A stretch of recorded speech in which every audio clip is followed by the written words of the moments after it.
Non-Russian citizens will now be allowed to enlist in the military, according to a law signed by President Vladimir Putin. Amendments were made to several legislative acts, including the laws on military duty and military service, on defense, and on the status of military personnel. Under the new law, stateless individuals and foreigners will be able to sign contracts and serve in the military until the end of the mobilization period, the termination of martial law or the expiration of wartime. The law comes into force from the date of its official publication. It was expedited, in order to take urgent additional measures to restaff the armed forces of the Russian Federation, the explanatory note to the document says. This step actually clearly shows that Moscow is experiencing a serious personnel and military reserve crisis. Because the Kremlin does not want to replenish the army through classical mobilization or does not have the political courage to do so. Experts say that if Putin declares general mobilization, Russians living in large cities such as Moscow and St. Petersburg may take to the streets and protest. This is very risky for the regime. At the same time, the most worrying issue is the possibility that thousands of stateless labor migrants, that is, thousands of people working in markets, streets, and construction sites, will already be mass gathered and sent to the army. This process has already partially begun.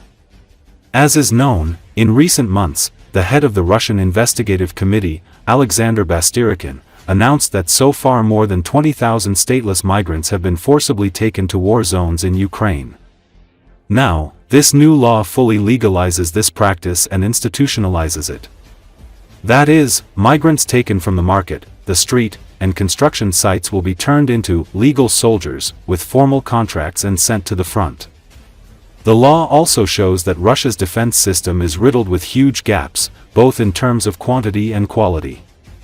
The shortage of soldiers and the growing public opposition to the war have become major headaches for the Kremlin. That's why Putin is now creating a legal framework to more easily send stateless people, mainly vulnerable people from Central Asia, to the front lines.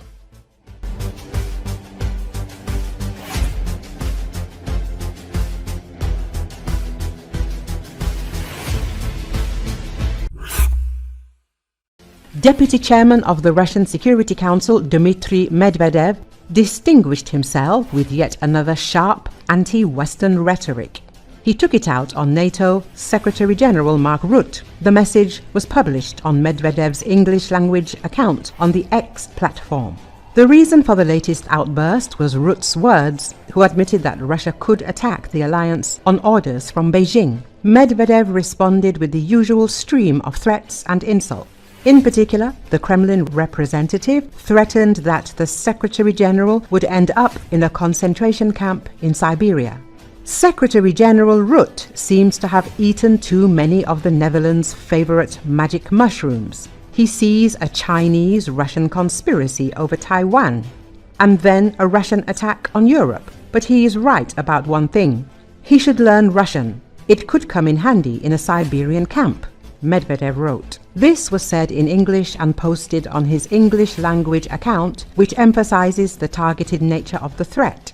It was addressed not to Russian society, but to the political West. It is noteworthy that this is not Medvedev's first attack in recent times. At the end of June, he already scared the world with the possible use of nuclear weapons, after which his words provoked a violent reaction, including from US President Donald Trump. He directly stated that such threats are unacceptable. After the shout from Washington, Medvedev rushed to justify himself, saying that he had been misunderstood and that he had meant something completely different. This abrupt retreat suggests that even the rhetoric of the Kremlin's hawks has its limits, especially when Washington responds to them. It is obvious that Medvedev's harsh statements are intended to frighten, blackmail, and sow uncertainty. However, Rutte seems to have decided to ignore the words of the Kremlin representative, who has no influence on anything and is only capable of spewing insults online.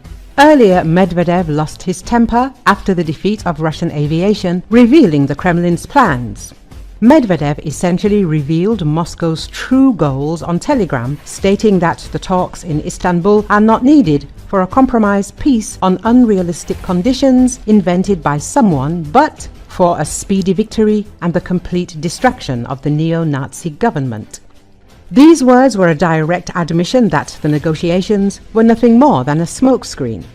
Against the backdrop of huge losses in aviation and unsuccessful rounds in Istanbul, the Russian leadership seemed to have decided to play for broke at the cost of the final collapse of its international reputation.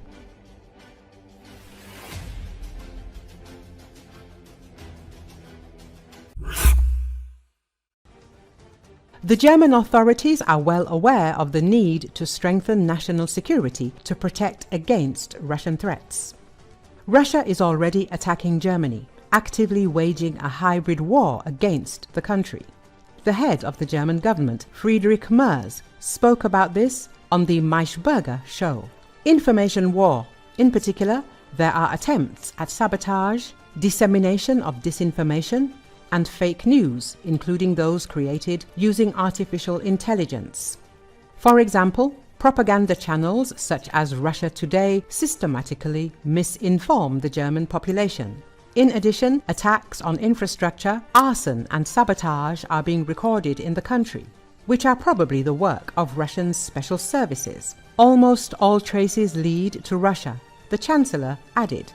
Meanwhile, representatives of the Green Party wrote a letter to the Chancellor in which they called on the head of government to allocate more money to support Ukraine, Bild reports. Lawmakers are unhappy that the budget for military support for Kyiv has only been increased to 8.3 billion euros. They are demanding an urgent increase in military aid to 8.5 billion euros after information emerged that the United States has suspended some weapon supplies to Ukraine. The deputies emphasized that Russian dictator Vladimir Putin is openly rejecting peace initiatives and intends to continue military aggression. Ukraine urgently needs to strengthen its air defense to counter Russian air attacks. In this case, Bild reports that Kiev sent the German government a comprehensive request for military assistance, including modern air defense systems and missiles for them, armored vehicles and various means for engineering and defense tasks.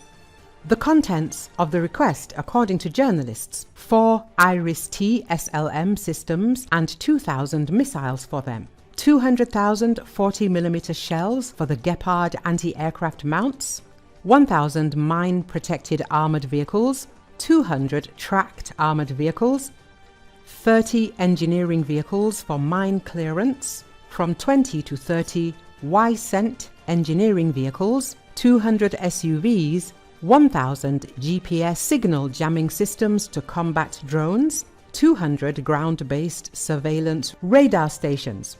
According to the publication sources among the military and politicians, such a list does exist. However, official Berlin does not comment on it, citing security considerations and the confidentiality of such requests.